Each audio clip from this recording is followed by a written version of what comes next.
I think sometimes it's good to remind yourself that every single person around you is dealing with difficulty. It may appear that someone's got life all taped and everything's easy, but the more you get to know everybody, and as an astronaut, I have a chance to meet everyone and talk to everyone, and you realize that everyone has personal troubles, has family troubles. They're worried about the future. They're worried about their children. They're concerned. Life has never been easy. For my great grandfather settling on the prairies, they lived in a tent for years. My grandma was born in a tent in Moose Jaw, Saskatchewan. Um, it was an immensely demanding existence for him and his family.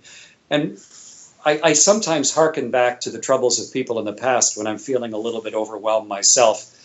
And when I see something coming that I find very difficult, the way I've always dealt with it, whether it was flying jets in Moose Jaw or getting ready to fly a spaceship or being a young parent, is to study and learn and practice and try and get as ready as I can possibly be.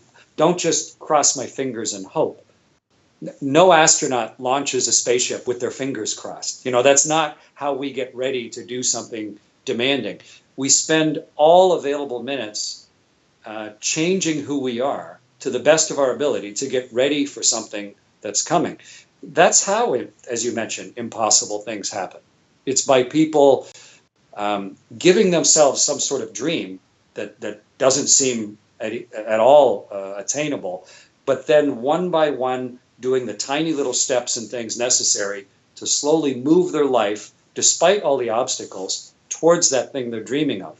And when I was 9 and decided I was going to be an astronaut, it wasn't hard. It was impossible. We didn't have astronauts. We didn't have a space agency. But I thought things will always change. And all I can really, truly affect and control is myself. So why don't I try and get myself ready and turn myself into somebody a little different than I am right now?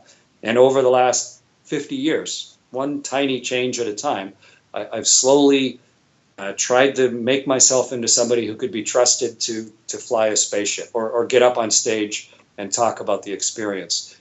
And it's amazing where it's led. And I think that experience is common to everyone.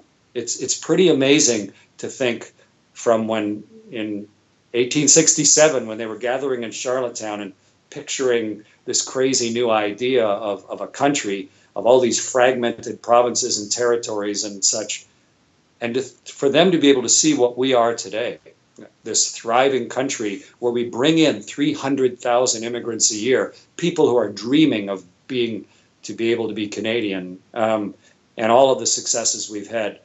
I think they would be just as amazed as my 9-year-old self is as to how life can turn out if you just treat it one serious step at a time and try and take care of who you are.